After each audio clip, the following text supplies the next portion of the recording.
अगर उनकी सीरत कुरान और सुन्नत के मुताबिक थी तो अलहदा शर्त लिखवाने की जरूरत क्यों पेश आई? अब तूने लहदा लिखवाई है तो कुरान और सुन्नत से खुद ही हटा दिया उनको। जब मैंने आईने इलाही कानून रिसालत लिखवा दिया था तो मैं सीरत क्यों लिखवानी पड़ी? मौला का अगली शर्त मेरी लिखो, तुम्हारी हो गई। आज के बाद कोई खतीब मिंबर पे अली को नहीं भौंकेगा।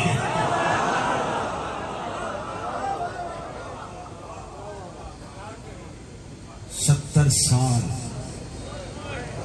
मुसलसल मिंबरों पे अली के खिलाफ खतीब जुबानें खोलते रहे। आज किसी भी मिंबर से अली के खिलाफ तकरीर सुनो ना तो समझ लेना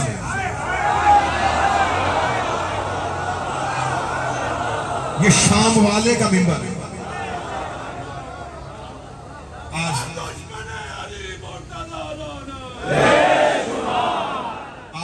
आज कानून बन रहे हैं मेरे मुल्क पाकिस्तान में। नहीं, सहाबा की इज्जत पे कोई समझौता नहीं हो रहा। तो इस कानून को यहां से क्यों शुरू करना है? पीछे से शुरू करो। ये जो जुर्म गले में डाल के फिर रहा हूं ये यही था। मेरे पाकिस्तान के लोग हैं, मैं तो जिंदगी में कभी मिंबर पे, क्योंकि मैंने अपना फैसला इन बादशाहों को दे दिया। गदाई इनकी है, नौकरी इनकी है। 2 साल पहले इसी से 1 रात कबल मैंने वतन छोड़ा और फैसला आज कर लो। जिन्होंने छुड़वाया था वो कहां पहुंचे और मैं कहां पहुंचा।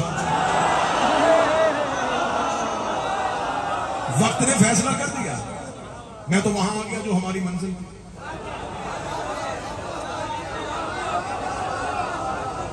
नहीं छोड़ना चाहिए था जी, नहीं छोड़ना चाहिए था भाई, छुड़वाया गया।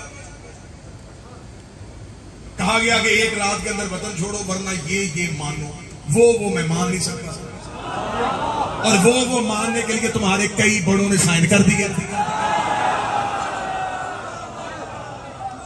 मुझे खबर है कि कौन कौन किस किस कमरे में बैठ के क्या क्या करवाना चाह रहा था। ये बातें होंगी जब शहंशाह आएंगे तब। लोगों से इंसाफ तो मांगना ही नहीं, जंग की ही 12वें के लिए। नौकरी शहंशाह की है, हमारी क्या मजाल है कि मैं मिंबर पे बैठ के, ये मिंबर अली के फजाइल के लिए है, अपनी खूबियों के लिए नहीं है। ये मजमा मुझे सुनने नहीं आया, ये अली सुनने के लिए आया। तो लिहाजा ये फैसला होगा जब वक्त का 12वां इमाम आएगा कि कौन कौन कहां कहां किस किस सूफी वाला किरदार अदा कर रहा था।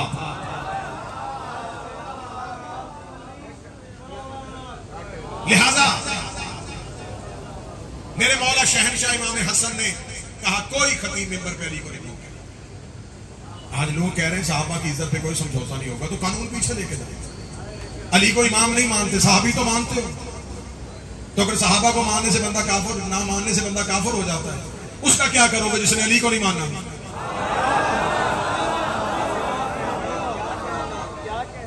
मिंबरों से अली को भौंका गया, मिंबरों से अली के खिलाफ बातें की गई। ये मिंबरों से खुल के बात करना अली ने तो रोका था अपने नौकरों को, रहने दो।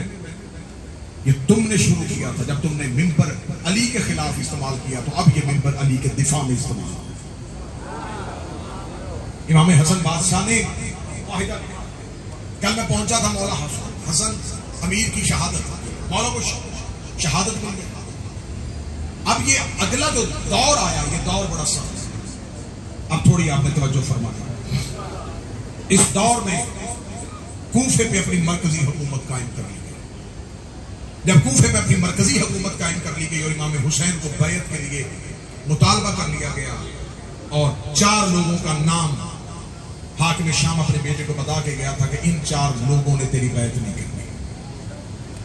उनमें से सबसे ऊपर जो नाम था वो हुसैन इब्न अली। दाद आप दे चुके, नारे आप लगा चुके, अब ये तारीखी हकाइक है, थोड़ा बेदार होकर तो जरूर सुनिए। सबसे ऊपर नाम हुसैन इब्न अली, इससे बैत करेंगे। अब जब बाप ने कोशिश की थी और हसन ने बैत नहीं की, तो वो बेटे से ये काम क्यों करवाना चाहता?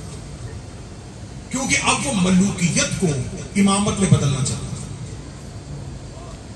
वो चाहता था कि अब तक जमाना हमें बादशाह कह रहा है, जानशीने पैगंबर नहीं कह रहा है, तो हम जानशीने पैगंबर बनने के लिए नबी के बेटे से बैत जरूरी है। हुसैन इब्न अली ने इनकार किया। क़याम कर दिया मेरे बादशाह हुसैन। मेरे मौला हुसैन अपने साथियों को लेके मक्का और मक्का से जब बैठे हैं मौला, तो अब यहां पर एक किरदार है जो हमें बार बार झंझोड़ रहा है कि मौला अली भी कूफा है, इमाम हसन भी कूफा है, और इमाम हुसैन भी जब मदीना से चले तो कूफा की जानब जा रहे थे।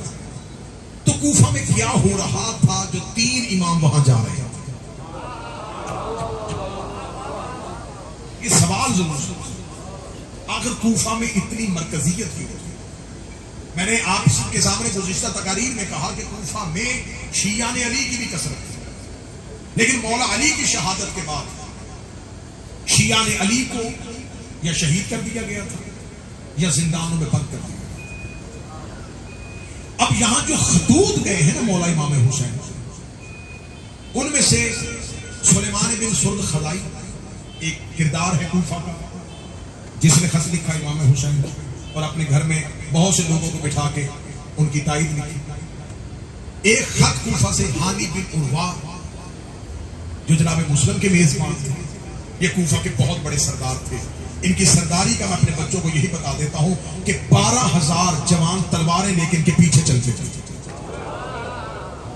आज बाबा सरकार जिस बंदे के साथ 4-6 गार्ड हो तो लोग समझते हैं कि ये बड़ा रोब वाला है। 12,000 जवान हिफाजत के लिए जिसके पीछे चले, वो कितना बड़ा सरदार है। ये सरदार हानी बिन उर्वा है, ये अली की मोहब्बत में गर्क है, ये हुसैन इब्न अली को खत लिखा।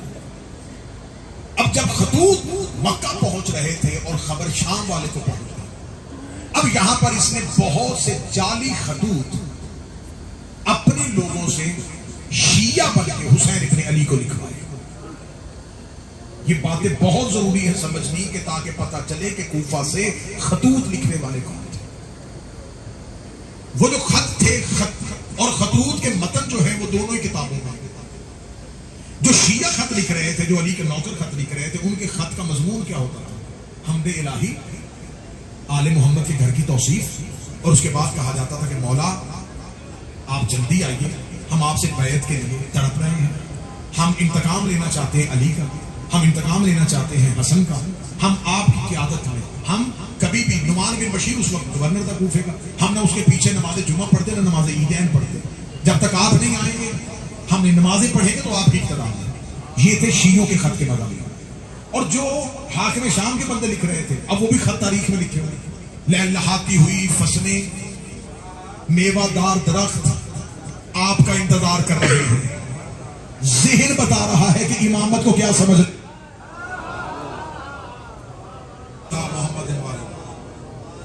बड़ी अहम एक बात आज की, क्योंकि मुझे कल की गुफ्तगू से मुसलसल, कल क्योंकि आखिरी मजलिस होगी हमारी इस नशिस्त की, तो उस महीने से मुसलसल होने के लिए मुझे ये तमहीद बड़ी जरूरी है। आप थोड़ा जाके इस तमहीद को जरूर सुन लें। अब ये खतूत बता रहे हैं कि वो इमामत के मजाज को क्या समझ रहे हैं। वो मेवों के लालच दे रहे हैं, वो फसलों, वो दरियाओं के लालच दे।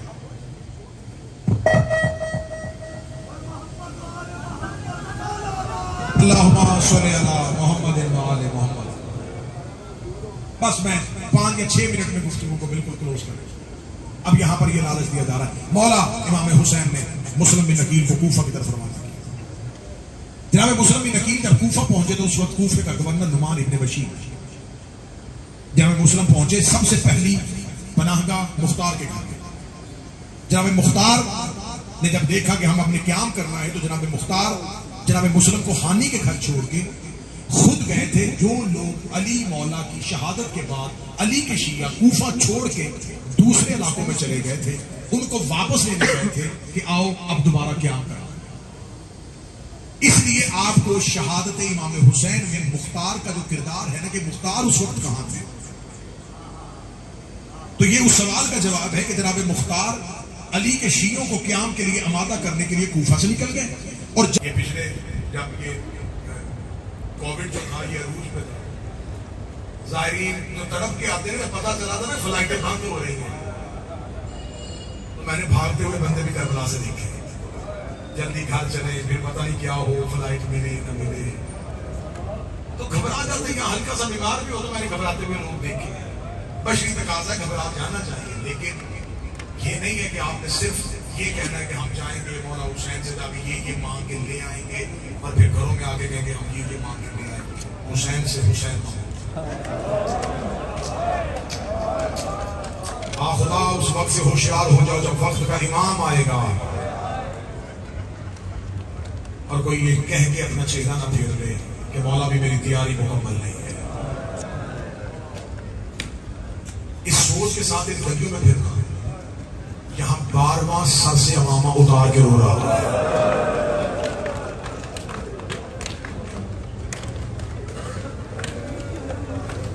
अब्बास का सबर लम्हों का सबर था। मेरा ख्याल को जुमला समझ गया तो यही मुशाहिद हो जाए। मौला अब्बास का सबर देखा जा रहा, गाजी से चंद लम्हे नहीं देखा गया, बारवा कितने सालों से देख रहा। रो रो के कहता दे मेरे इज़्ने ज़ुहूर, मैं ज़माने से पूछूं मेरी दादियों का कसूर क्या था।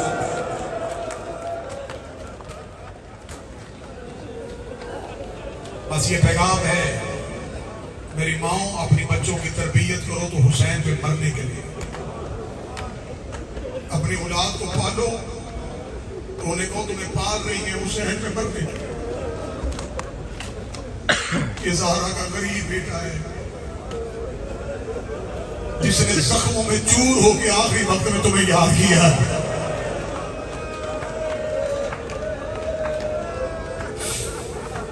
मरते वक्त बंदे किसे याद करते हैं? जिसे सबसे ज्यादा प्यार। हुसैन की 4 साल की बेटी करीब खड़ी थी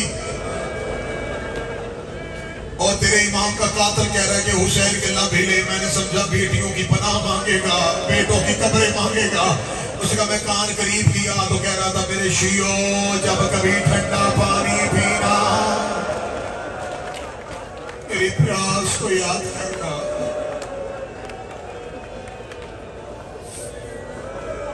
हाय हुसैन, हाय हुसैन, हाय मौला तेरी गुरबत। मौला हमें माफ कर देना, हमसे रोने का हक अदा नहीं हो। हमारे लिए सबसे बड़ी शर्मिंदगी ये है हम अकबर सुन के जिंदा जा रहे हैं। हम अब्बास की कब्र से जिंदा जा रहे हैं।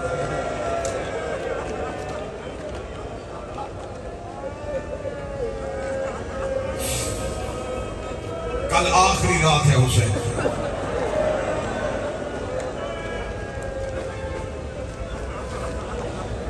10 मुहर्रम का दिन होगा।